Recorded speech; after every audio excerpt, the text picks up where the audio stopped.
भक्तध्यानं प्रवक्ष्यामि शृणु सर्वाङ्गसुन्दरी यत्कृतं देवदेवेन ध्यानं हनुमतः प्रियम् पञ्चवक्त्रं महाभीमं त्रिपञ्चनयनैर्युतं बाहुभिर्दशभिर्युक्तं सर्वकामार्थसिद्धिदम् पूर्वं तु वानरं वक्त्रं कोटिसूर्यसमप्रभं दंष्ट्राकरालवदनं भ्रुकुटीकुटिलेक्षणम् अस्यैव दक्षिणं वक्त्रं नारसिंहं महाद्भुतम् अत्युग्रतेजवपुषं भीषणं भयनाशनम् पश्चिमं गारुडं वक्त्रं वक्रतुण्डं महाबलं सर्वनागाप्रशमनं विषभूतादिकृन्तनम् उत्तरं सौकरं वक्त्रं कृष्णं दीप्तं नभोपमं पातालसिंहवेताल ज्वररोगादिकृन्तनम् ऊर्ध्वं हयाननं घोरं दानवान्तकरं परम् येन वक्त्रेण विप्रेन्द्र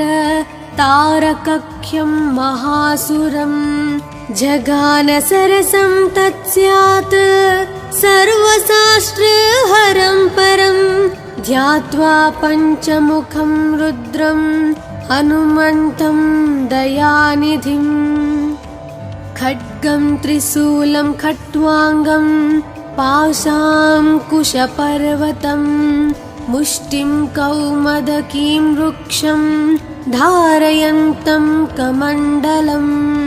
बिन्दिपालं ज्ञानमुद्रां दशाभिमुनिपुङ्गवम्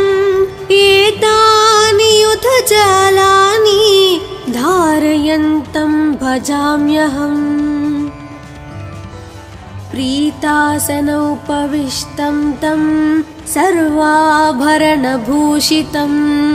दिव्यमाल्याम्बरधरं दिव्यगन्धानुलेपनम् सर्वाश्चर्यमयं देवं हनुमद्विश्वतोमुखं पञ्चास्यम् अच्युतम् अनेक विचित्रवर्णावक्त्रं शशाङ्कशिखरं कपिराजवर्यं पीताम्बरादिमुखतैरूपशोभिताङ्गम् पिङ्गाक्षम् आद्यम् अनिशं मनसा स्मरामि मर्कतीशं महोत्साहं सर्वाश्रुहरं परं शत्रुसंहार मां रक्ष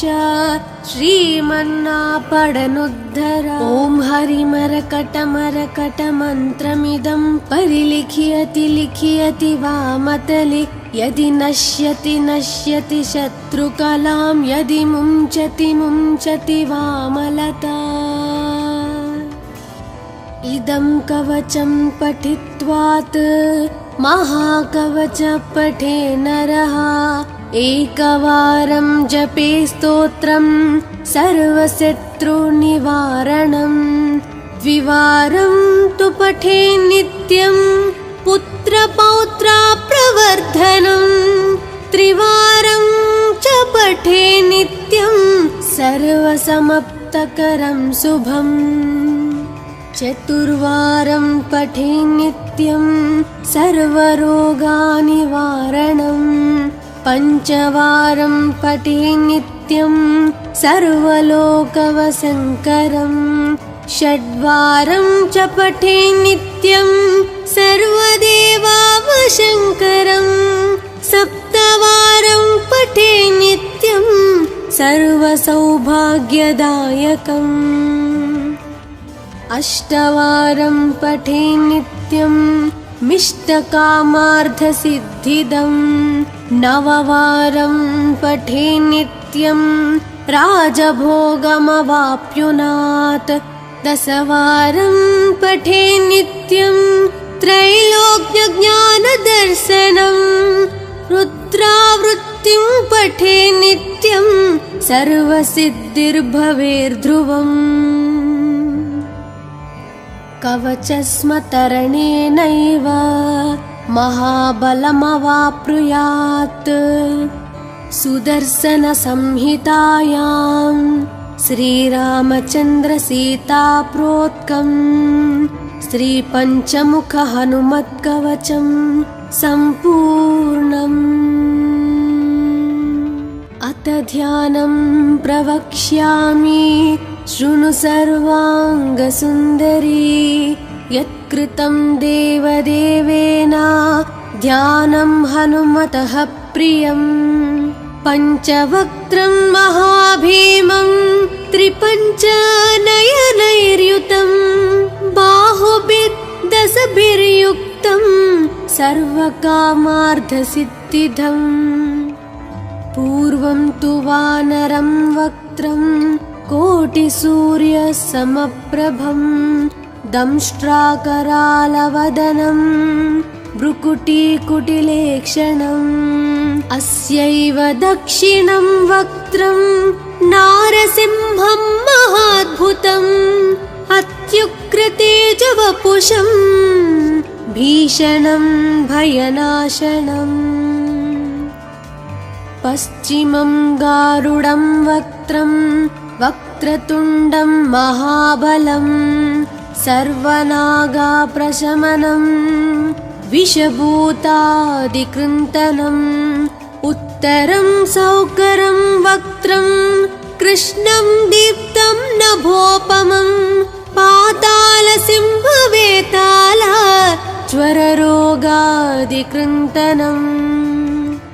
ऊर्ध्वं हयाननं घोरं दानवान्तकरं परं येन वक्त्रेण विप्रेन्द्र तारकख्यं महासुरं जगानसरसं तत्स्यात् सर्वशास्त्रहरं परं ध्यात्वा पञ्चमुखं रुद्रं हनुमन्तं दयानिधिम् खड्गं त्रिशूलं खट्वाङ्गं पाशाङ्कुशपर्वतं मुष्टिं कौमदकीं वृक्षं धारयन्तं कमण्डलं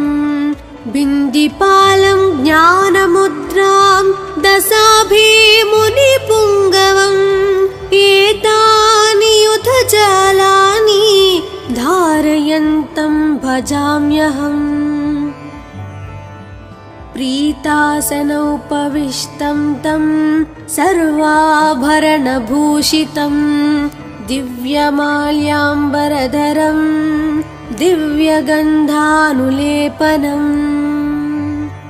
सर्वाश्चर्यमयं देवं हनुमद्विश्वतोमुखं पञ्चास्यम् अच्युतम् अनेक विचित्रवर्णावक्त्रं शशाङ्कशिखरं कपिराजवर्यं पीताम्बरादिमुखतैरूपशोभिताङ्गम् पिङ्गाक्षम् आद्यम् अनिशं मनसा स्मरामि मर्कतीशं महोत्साहं सर्वाश्रुहरं परं शत्रुसंहार मां रक्ष श्रीमन्नापडनुद्धर ॐ हरिमरकटमरकटमन्त्रमिदं परिलिख्यति लिख्यति वामतले यदि नश्यति नश्यति शत्रुकलां यदि मुञ्चति मुञ्चति वामलता इदं कवचं पठित्वात् महाकवच पठे नरः एकवारं जपे स्तोत्रं सर्वशत्रुनिवारणं द्विवारं तु पठे नित्यं पुत्रपौत्राप्रवर्धनम् त्रिवारं च पठे नित्यं सर्वसमाप्तकरं शुभम् चतुर्वारं पठे नित्यं सर्वरोगनिवारणम् पञ्चवारं पठे नित्यं सर्वलोकवशङ्करम् षड्वारं च पठे नित्यं सर्वदेवावशङ्करम् सप्तवारं पठे नित्यं सर्वसौभाग्यदायकम् अष्टवारं पठे नित्यं मिष्टकामार्थसिद्धिदम् नववारं पठे नित्यं राजभोगमवाप्नुयात् दशवारं पठे नित्यं त्रैलोक्यज्ञानदर्शनम् रुद्रावृत्तिं पठे नित्यं सर्वसिद्धिर्भवेर्ध्रुवम् कवचस्मतरणेनैव महाबलमवाप्नुयात् सुदर्शनसंहितायां श्रीरामचन्द्रसीताप्रोक्तं श्रीपञ्चमुखहनुमत्कवचं सम्पूर्णम् अथ ध्यानं प्रवक्ष्यामि शृणु सर्वाङ्गसुन्दरी यत्कृतं देवदेवेन ध्यानं हनुमतः प्रियम् पञ्चवक्त्रं महाभीमं त्रिपञ्चनयनैर्युतं बाहुभिर्दशभिर्युक्तं सर्वकामार्थसिद्धिदम् पूर्वं तु वानरं वक्त्रं कोटिसूर्यसमप्रभं दंष्ट्राकरालवदनं भ्रुकुटीकुटिलेक्षणम् अस्यैव दक्षिणं वक्त्रं नारसिंहं महाद्भुतम् अत्युग्रतेजवपुषं भीषणं भयनाशनम् पश्चिमं गारुडं वक्त्रं वक्रतुण्डं महाबलं सर्वनागाप्रशमनं विषभूतादिकृन्तनम् उत्तरं सौकरं वक्त्रं कृष्णं दीप्तं नभोपमं पातालसिंहवेताल ज्वररोगादिकृन्तनम् ऊर्ध्वं हयाननं घोरं दानवान्तकरं परं येन वक्त्रेण विप्रेन्द्र तारकख्यं महासुरं जगानसरसं तत्स्यात् सर्वशास्त्रहरं परं ध्यात्वा पञ्चमुखं रुद्रं हनुमन्तं दयानिधिम् खड्गं त्रिशूलं खट्वाङ्गं पाशाङ्कुशपर्वतं मुष्टिं कौमदकीं वृक्षं धारयन्तं कमण्डलम् बिन्दिपालं ज्ञानमुद्रां दशाभिमुनिपुङ्गवम् एतानि युधजालानि धारयन्तं भजाम्यहम् प्रीतासनोपविष्टं तं सर्वाभरणभूषितं दिव्यमाल्याम्बरधरं दिव्यगन्धानुलेपनम् सर्वाश्चर्यमयं देवं हनुमद्विश्वतोमुखं पञ्चास्यम् अच्युतम् अनेक विचित्रवर्णावक्त्रं शशाङ्कशिखरं कपिराजवर्यं पीताम्बरादिमुखतैरूपशोभिताङ्गम् पिङ्गाक्षम् आद्यम् अनिशं मनसा स्मरामि। मरकतीशं महोत्साहं सर्वाश्रुहरं परं शत्रुसंहार मां रक्ष श्रीमन्नापडनुद्धर। ॐ हरिमरकटमरकटमन्त्रमिदं परिलिख्यति लिख्यति वामतले यदि नश्यति नश्यति शत्रुकलां यदि मुञ्चति मुञ्चति वामलता। इदं कवचं पठित्वात् महाकवच पठे नरः एकवारं जपे स्तोत्रं सर्वशत्रुनिवारणं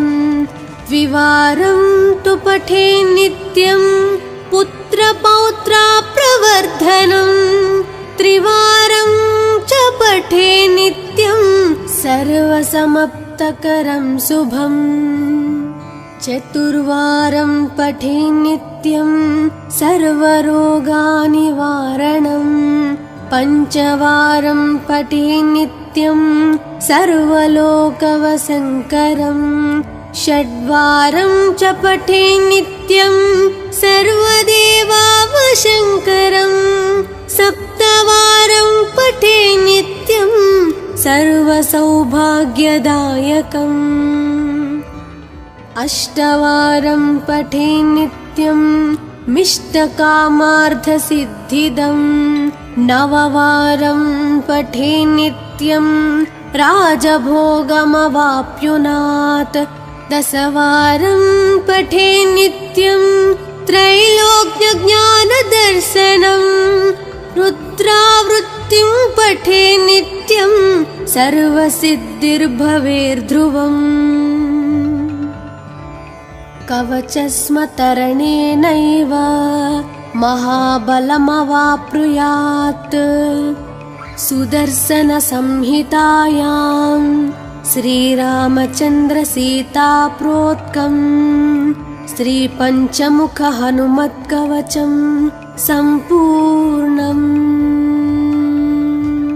अथ ध्यानं प्रवक्ष्यामि शृणु सर्वाङ्गसुन्दरी यत्कृतं देवदेवेन ध्यानं हनुमतः प्रियं पञ्चवक्त्रं महाभीमं त्रिपञ्चनयनैर्युतं बाहुभिर्दशभिर्युक्तं सर्वकामार्थसिद्धिदम् पूर्वं तु वानरं वक्त्रं कोटिसूर्यसमप्रभं दंष्ट्राकरालवदनं भ्रुकुटीकुटिलेक्षणम् अस्यैव दक्षिणं वक्त्रं नारसिंहं महाद्भुतम् अत्युग्रतेजवपुषं भीषणं भयनाशनम् पश्चिमं गारुडं वक्त्रं वक्रतुण्डं महाबलं सर्वनागाप्रशमनं विषभूतादिकृन्तनम् उत्तरं सौकरं वक्त्रं कृष्णं दीप्तं नभोपमं पातालसिंहवेताल ज्वररोगादिकृन्तनम् ऊर्ध्वं हयाननं घोरं दानवान्तकरं परं येन वक्त्रेण विप्रेन्द्र तारकख्यं महासुरं जगानसरसं तत्स्यात् सर्वशास्त्रहरं परं ध्यात्वा पञ्चमुखं रुद्रं हनुमन्तं दयानिधिम् खड्गं त्रिशूलं खट्वाङ्गं पाशाङ्कुशपर्वतं मुष्टिं कौमदकीं वृक्षं धारयन्तं कमण्डलं बिन्दिपालं ज्ञानमुद्रां दशाभिमुनिपुङ्गवम् एतानि युधजालानि धारयन्तं भजाम्यहम् प्रीतासनोपविष्टं तं सर्वाभरणभूषितं दिव्यमाल्याम्बरधरं दिव्यगन्धानुलेपनम् सर्वाश्चर्यमयं देवं हनुमद्विश्वतोमुखम् पञ्चास्यम् अच्युतम् अनेक विचित्रवर्णावक्त्रम् शशाङ्कशिखरं कपिराजवर्यं पीताम्बरादिमुखतैरूपशोभिताङ्गम् पिङ्गाक्षम् आद्यम् अनिशम् मनसा स्मरामि। मर्कतीशं महोत्साहं सर्वाश्रुहरं परं शत्रुसंहार मां रक्ष श्रीमन्नापडनुद्धर। ॐ हरिमरकटमरकटमन्त्रमिदं परिलिख्यति लिख्यति वामतले यदि नश्यति नश्यति शत्रुकलां यदि मुञ्चति मुञ्चति वामलता। इदं कवचं पठित्वात् महाकवच पठे नरः एकवारं जपे स्तोत्रं सर्वशत्रुनिवारणम् द्विवारं तु पठे नित्यं पुत्रपौत्राप्रवर्धनम् त्रिवारं च पठे नित्यं सर्वसमाप्तकरं शुभम् चतुर्वारं पठे नित्यं सर्वरोगनिवारणम् पञ्चवारं पठे नित्यं सर्वलोकवशङ्करम् षड्वारं च पठे नित्यं सर्वदेवावशङ्करम् सप्तवारं पठे नित्यं सर्वसौभाग्यदायकम् अष्टवारं पठे नित्यं मिष्टकामार्थसिद्धिदम् नववारं पठे नित्यं राजभोगमवाप्नुयात्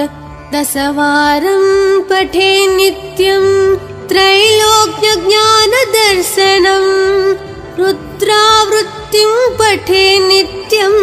सर्वसिद्धिर्भवेर्ध्रुवम्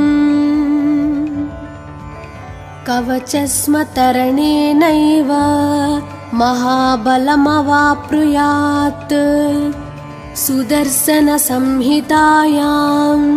श्रीरामचन्द्रसीताप्रोक्तम् श्रीपञ्चमुखहनुमत्कवचं सम्पूर्णम्। अथ ध्यानं प्रवक्ष्यामि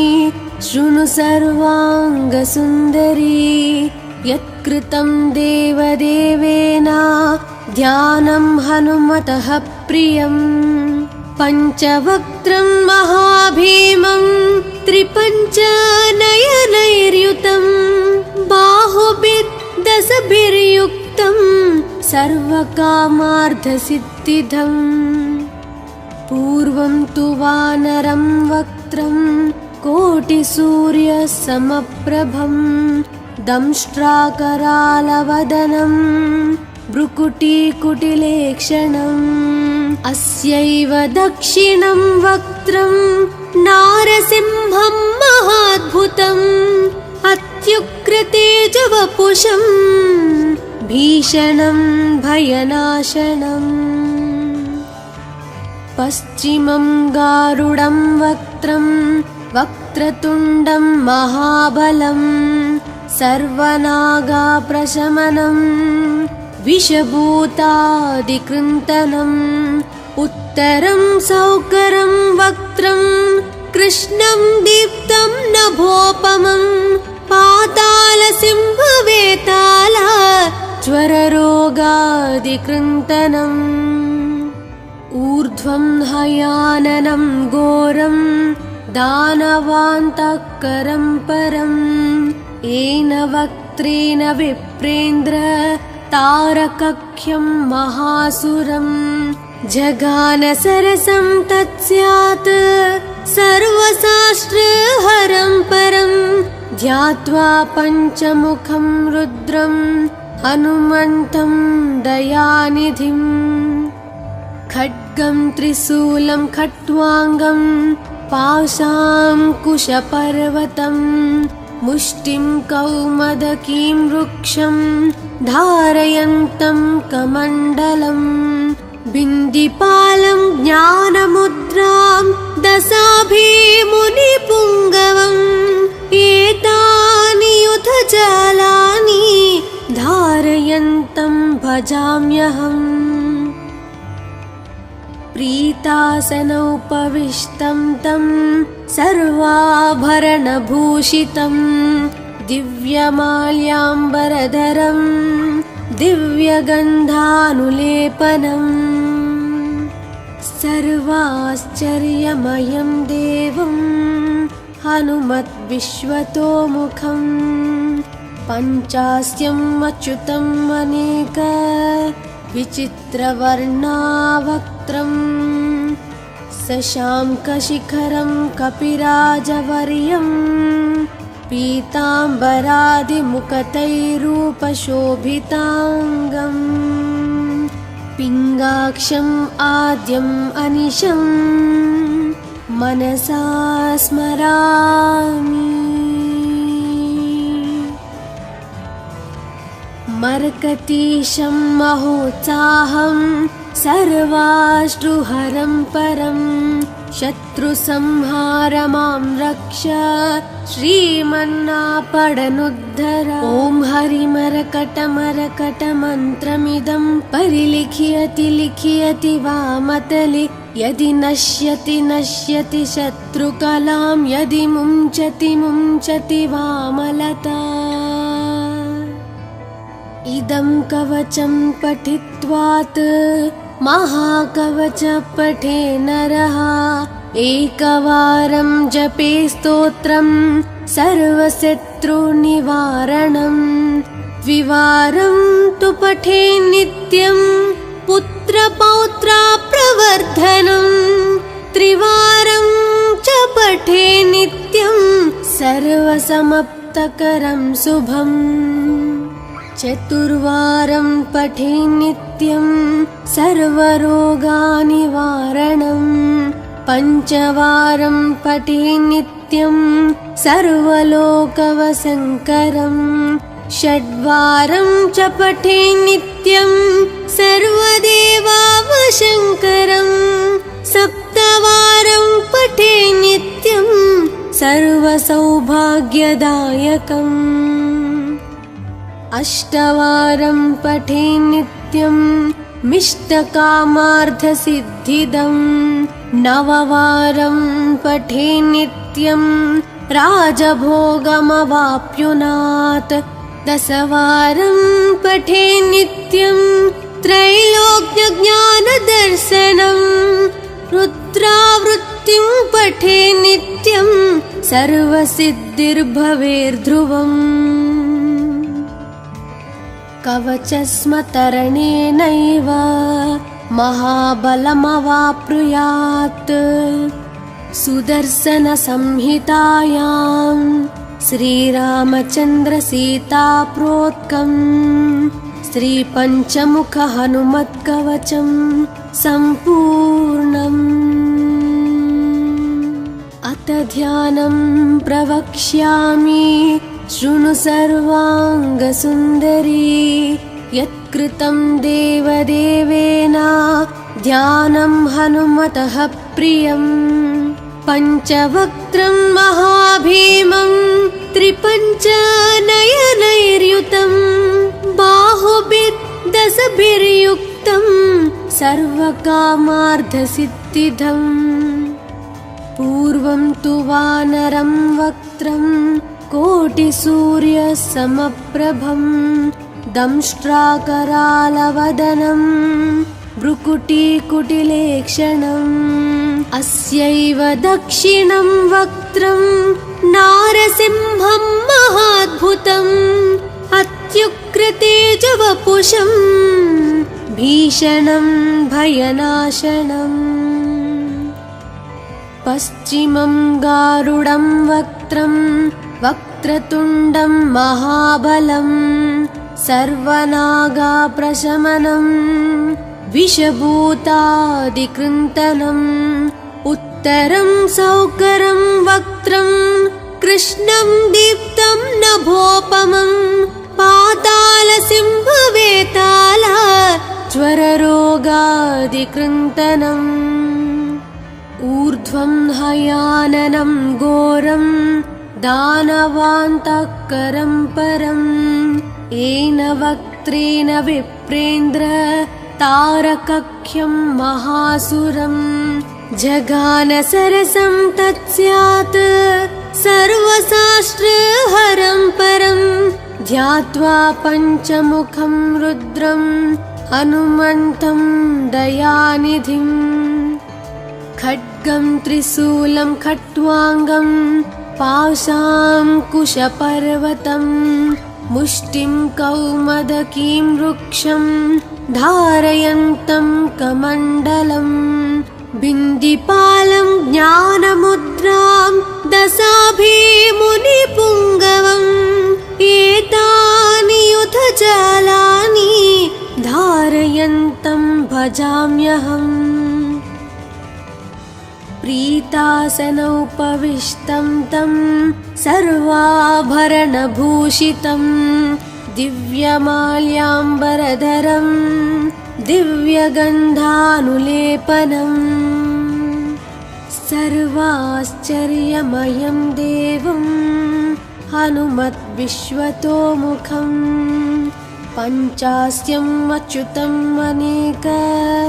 विचित्रवर्णावक्त्रं शशाङ्कशिखरं कपिराजवर्यं पीताम्बरादिमुकुटैरूपशोभिताङ्गम् पिङ्गाक्षम् आद्यम् अनिशं मनसा स्मरामि मर्कटीशं महोत्साहं सर्वाश्रुहरं परं शत्रुसंहार मां रक्ष श्रीमन्नापडनुद्धर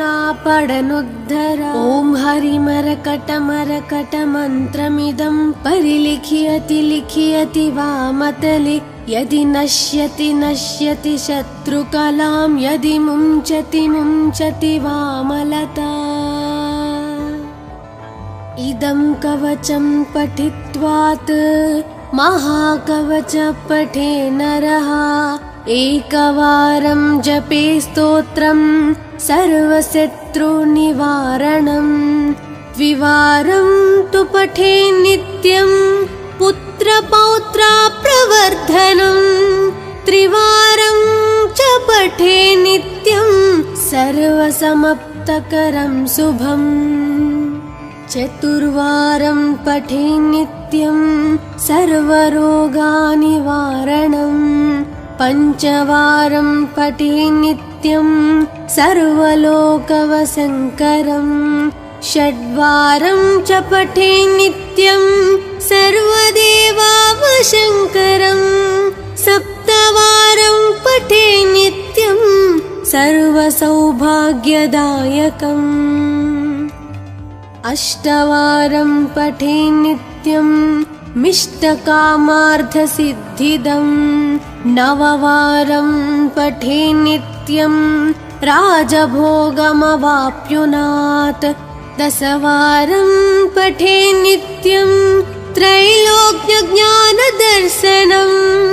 रुद्रावृत्तिं पठे नित्यं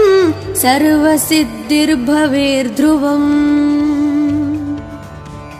कवचस्मतरणेनैव महाबलमवाप्नुयात् सुदर्शनसंहितायां श्रीरामचन्द्रसीताप्रोक्तं श्रीपञ्चमुखहनुमत्कवचं सम्पूर्णम् अथ ध्यानं प्रवक्ष्यामि शृणु सर्वाङ्गसुन्दरी यत्कृतं देवदेवेन ध्यानं हनुमतः प्रियं पञ्चवक्त्रं महाभीमं त्रिपञ्चनयनैर्युतं बाहुभिर्दशभिर्युक्तं सर्वकामार्थसिद्धिदम् पूर्वं तु वानरं वक्त्रं कोटिसूर्यसमप्रभं दंष्ट्राकरालवदनं भ्रुकुटीकुटिलेक्षणम् अस्यैव दक्षिणं वक्त्रं नारसिंहं महाद्भुतम् अत्युग्रतेजवपुषं भीषणं भयनाशनम् पश्चिमं गारुडं वक्त्रं वक्रतुण्डं महाबलं सर्वनागाप्रशमनं विषभूतादिकृन्तनम् उत्तरं सौकरं वक्त्रं कृष्णं दीप्तं नभोपमं पातालसिंहवेताल ज्वररोगादिकृन्तनम् ऊर्ध्वं हयाननं घोरं दानवान्तःकरं परं येन वक्त्रेण विप्रेन्द्र तारकख्यं महासुरं जगानसरसं तत्स्यात् सर्वशास्त्रहरं परं ध्यात्वा पञ्चमुखं रुद्रं हनुमन्तं दयानिधिम् खड्गं त्रिशूलं खट्वाङ्गं पाशाङ्कुशपर्वतं मुष्टिं कौमदकीं वृक्षं धारयन्तं कमण्डलं बिन्दिपालं ज्ञानमुद्रां दशाभिमुनिपुङ्गवम् एतानि युधजालानि धारयन्तं भजाम्यहम् प्रीतासनोपविष्टं तं सर्वाभरणभूषितं दिव्यमाल्याम्बरधरं दिव्यगन्धानुलेपनं सर्वाश्चर्यमयं देवं हनुमद्विश्वतोमुखं पञ्चास्यम् अच्युतम् अनेक विचित्रवर्णावक्त्रं शशाङ्कशिखरं कपिराजवर्यं पीताम्बरादिमुखतैरूपशोभिताङ्गम् पिङ्गाक्षम् आद्यम् अनिशं मनसा स्मरामि मर्कटीशं महोत्साहं सर्वाश्रुहरं परं शत्रुसंहारमां रक्ष श्रीमन्नापडनुद्धर ॐ हरिमरकटमरकटमन्त्रमिदं परिलिख्यति लिख्यति वामतले यदि नश्यति नश्यति शत्रुकलां यदि मुञ्चति मुञ्चति वामलता इदं कवचं पठित्वात् महाकवच पठे नरः एकवारं जपे स्तोत्रं सर्वशत्रुनिवारणं द्विवारं तु पठे नित्यं पुत्रपौत्राप्रवर्धनं त्रिवारं च पठे नित्यं सर्वसमाप्तकरं शुभम् चतुर्वारं पठे नित्यं सर्वरोगनिवारणं पञ्चवारं पठे नित्यं सर्वलोकवशङ्करं षड्वारं च पठे नित्यं सर्वदेवावशङ्करं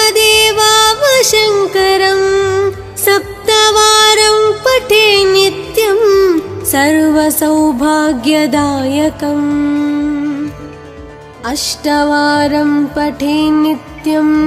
मिष्टकामार्थसिद्धिदं नववारं पठे नित्यं राजभोगमवाप्नुयात् दशवारं पठे नित्यं त्रैलोक्यज्ञानदर्शनं रुद्रावृत्तिं पठे नित्यं सर्वसिद्धिर्भवेर्ध्रुवम् कवचस्मतरणेनैव महाबलमवाप्नुयात् सुदर्शनसंहितायां श्रीरामचन्द्रसीताप्रोक्तं श्रीपञ्चमुखहनुमत्कवचं सम्पूर्णम्। अथ ध्यानं प्रवक्ष्यामि शृणु सर्वाङ्गसुन्दरी यत्कृतं देवदेवेन ध्यानं हनुमतः प्रियम् पञ्चवक्त्रं महाभीमं त्रिपञ्चनयनैर्युतं बाहुभिर्दशभिर्युक्तं सर्वकामार्थसिद्धिदम् पूर्वं तु वानरं वक्त्रं कोटिसूर्यसमप्रभं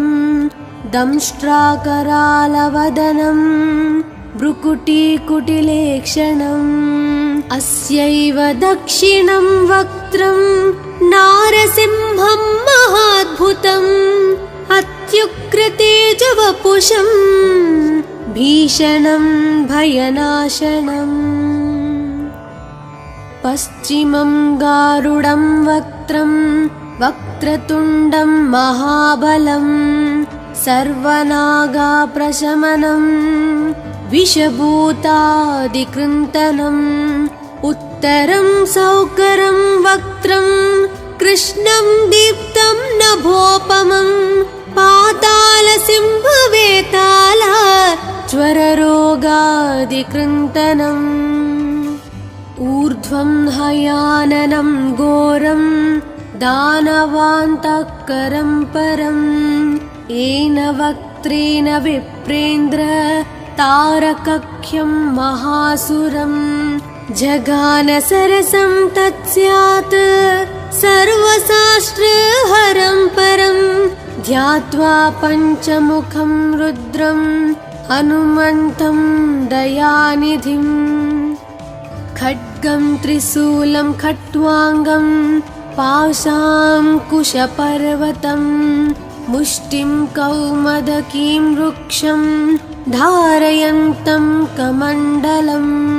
बिन्दिपालं ज्ञानमुद्रां दशाभिमुनिपुङ्गवम् एतानि युधजालानि धारयन्तं भजाम्यहम् प्रीतासनोपविष्टं तं सर्वाभरणभूषितं दिव्यमाल्याम्बरधरं दिव्यगन्धानुलेपनम् सर्वाश्चर्यमयं देवं हनुमद्विश्वतोमुखं पञ्चास्यम् अच्युतम् अनेक विचित्रवर्णावक्त्रं शशाङ्कशिखरं कपिराजवर्यं पीताम्बरादिमुखतैरूपशोभिताङ्गम् पिङ्गाक्षम् आद्यम् अनिशं मनसा स्मरामि मर्कतीशं महोत्साहं सर्वाश्रुहरं परं शत्रुसंहार मां रक्ष श्रीमन्नापडनुद्धर ॐ हरिमरकटमरकटमन्त्रमिदं परिलिखियति लिखियति वामतले यदि नश्यति नश्यति शत्रुकलां यदि मुञ्चति मुञ्चति वामलता इदं कवचं पठित्वात् महाकवच पठे नरः एकवारं जपे स्तोत्रं सर्वशत्रुनिवारणं द्विवारं तु पठे नित्यं पुत्रपौत्राप्रवर्धनं त्रिवारं च पठे नित्यं सर्वसमाप्तकरं शुभम् चतुर्वारं पठे नित्यं सर्वरोगानिवारणम् पञ्चवारं पठे नित्यं सर्वलोकवशङ्करम् षड्वारं च पठे नित्यं सर्वदेवावशङ्करम् सप्तवारं पठे नित्यं सर्वसौभाग्यदायकम् अष्टवारं पठे नित्यं मिष्टकामार्थसिद्धिदम् नववारं पठे नित्यं राजभोगमवाप्नुयात् दशवारं पठे नित्यं त्रैलोक्यज्ञानदर्शनम् रुद्रावृत्तिं पठे नित्यं सर्वसिद्धिर्भवेर्ध्रुवम् कवचस्मतरणेनैव महाबलमवाप्नुयात् सुदर्शनसंहितायां श्रीरामचन्द्रसीताप्रोक्तं श्रीपञ्चमुखहनुमत्कवचं सम्पूर्णम् अथ ध्यानं प्रवक्ष्यामि शृणु सर्वाङ्गसुन्दरी यत्कृतं देवदेवेन ध्यानं हनुमतः प्रियम् पञ्चवक्त्रं महाभीमं त्रिपञ्चनयनैर्युतं बाहुभिर्दशभिर्युक्तं सर्वकामार्थसिद्धिदम् पूर्वं तु वानरं वक्त्रं कोटिसूर्यसमप्रभं दंष्ट्राकरालवदनं भ्रुकुटीकुटिलेक्षणम् अस्यैव दक्षिणं वक्त्रं नारसिंहं महाद्भुतम् अत्युग्रतेजवपुषं भीषणं भयनाशनम् पश्चिमं गारुडं वक्त्रं वक्रतुण्डं महाबलं सर्वनागाप्रशमनं विषभूतादिकृन्तनम् उत्तरं सौकरं वक्त्रं कृष्णं दीप्तं नभोपमं पातालसिंहवेताल ज्वररोगादिकृन्तनम् ऊर्ध्वं हयाननं घोरं दानवान्तकरं परं येन वक्त्रेण विप्रेन्द्र तारकख्यं महासुरं जगानसरसं तत्स्यात् सर्वशास्त्रहरं परं ध्यात्वा पञ्चमुखं रुद्रं हनुमन्तं दयानिधिम् खड्गं त्रिशूलं खट्वाङ्गं पाशाङ्कुशपर्वतं मुष्टिं कौमदकीं वृक्षं धारयन्तं कमण्डलम् बिन्दिपालं ज्ञानमुद्रां दशाभिमुनिपुङ्गवम् एतानि युधजालानि धारयन्तं भजाम्यहम् प्रीतासनोपविष्टं तं सर्वाभरणभूषितं दिव्यमाल्याम्बरधरं दिव्यगन्धानुलेपनम् सर्वाश्चर्यमयं देवं हनुमद्विश्वतोमुखं पञ्चास्यम् अच्युतम् अनेक विचित्रवर्णावक्त्रं शशाङ्कशिखरं कपिराजवर्यं पीताम्बरादिमुखतैरूपशोभिताङ्गम् पिङ्गाक्षम् आद्यम् अनिशं मनसा स्मरामि मरकतीशं महोत्साहं सर्वाश्रुहरं परं शत्रुसंहार मां रक्ष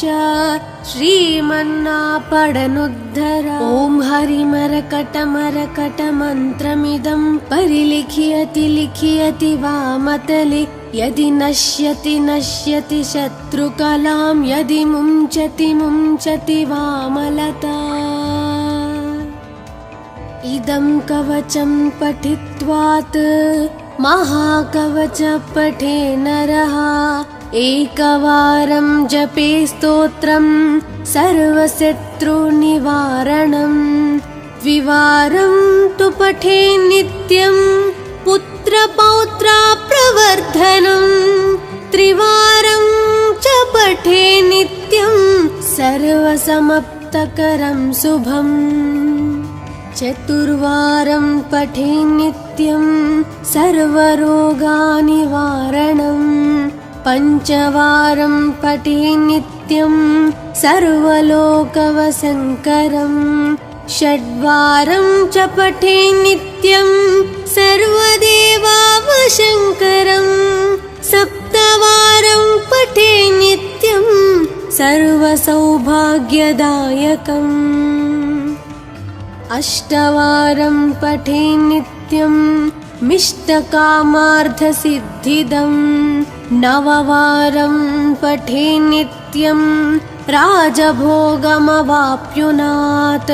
दशवारं पठे नित्यं त्रैलोक्यज्ञानदर्शनं रुद्रावृत्तिं पठे नित्यं सर्वसिद्धिर्भवेर्ध्रुवम् कवचस्मतरणेनैव महाबलमवाप्नुयात्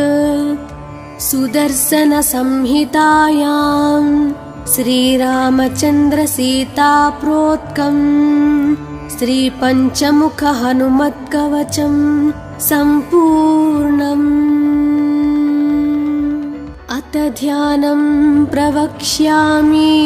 शृणु सर्वाङ्गसुन्दरी यत्कृतं देवदेवेन ध्यानं हनुमतः प्रियम् पञ्चवक्त्रं महाभीमं त्रिपञ्चनयनैर्युतं बाहुभिर्दशभिर्युक्तं सर्वकामार्थसिद्धिदम् पूर्वं तु वानरं वक्त्रं कोटिसूर्यसमप्रभं दंष्ट्राकरालवदनं भ्रुकुटीकुटिलेक्षणम् अस्यैव दक्षिणं वक्त्रं नारसिंहं महाद्भुतम् अत्युग्रतेजवपुषं भीषणं भयनाशनम् पश्चिमं गारुडं वक्त्रं वक्रतुण्डं महाबलं सर्वनागाप्रशमनं विषभूतादिकृन्तनम् उत्तरं सौकरं वक्त्रं कृष्णं दीप्तं नभोपमं पातालसिंहवेताल ज्वररोगादिकृन्तनम् ऊर्ध्वं हयाननं घोरं दानवान्तकरं परम् येन वक्त्रेण विप्रेन्द्र तारकख्यं महासुरं जगानसरसं तत्स्यात् सर्वशास्त्रहरं परं ध्यात्वा पञ्चमुखं रुद्रं हनुमन्तं दयानिधिम् खड्गं त्रिशूलं खट्वाङ्गं पाशाङ्कुशपर्वतं मुष्टिं कौमदकीं वृक्षं धारयन्तं कमण्डलं बिन्दिपालं ज्ञानमुद्रां दशाभिमुनिपुङ्गवम् एतानि युधजालानि धारयन्तं भजाम्यहम् प्रीतासनोपविष्टं तं सर्वाभरणभूषितं दिव्यमाल्याम्बरधरं दिव्यगन्धानुलेपनम् सर्वाश्चर्यमयं देवं हनुमद्विश्वतोमुखम् पञ्चास्यम् अच्युतम् अनेक विचित्रवर्णावक्त्रम् शशाङ्कशिखरं कपिराजवर्यं पीताम्बरादिमुकुटैरूपशोभिताङ्गम् पिङ्गाक्षम् आद्यम् अनिशं मनसा स्मरामि। मर्कतीशं महोत्साहं सर्वाश्रुहरं परं शत्रुसंहारमां रक्ष श्रीमन्नापडनुद्धर। ॐ हरिमरकटमरकटमन्त्रमिदं परिलिख्यति लिख्यति वामतले यदि नश्यति नश्यति शत्रुकलां यदि मुञ्चति मुञ्चति वामलता। इदं कवचं पठित्वात् महाकवच पठे नरः एकवारं जपे स्तोत्रं सर्वशत्रुनिवारणम् द्विवारं तु पठे नित्यं पुत्रपौत्रप्रवर्धनम् त्रिवारं च पठे नित्यं सर्वसमाप्तकरं शुभम् चतुर्वारं पठे नित्यं सर्वरोगनिवारणम् पञ्चवारं पठे नित्यं सर्वलोकवशङ्करम् षड्वारं च पठे नित्यं सर्वदेवावशङ्करम् सप्तवारं पठे नित्यं सर्वसौभाग्यदायकम् अष्टवारं पठे नित्यं मिष्टकामार्थसिद्धिदम् नववारं पठे नित्यं राजभोगमवाप्नुयात् दशवारं पठे नित्यं त्रैलोक्यज्ञानदर्शनं रुद्रावृत्तिं पठे नित्यं सर्वसिद्धिर्भवेर्ध्रुवम् कवचस्मतरणेनैव महाबलमवाप्नुयात् सुदर्शनसंहितायां श्रीरामचन्द्रसीताप्रोक्तं श्रीपञ्चमुखहनुमत्कवचं सम्पूर्णम्।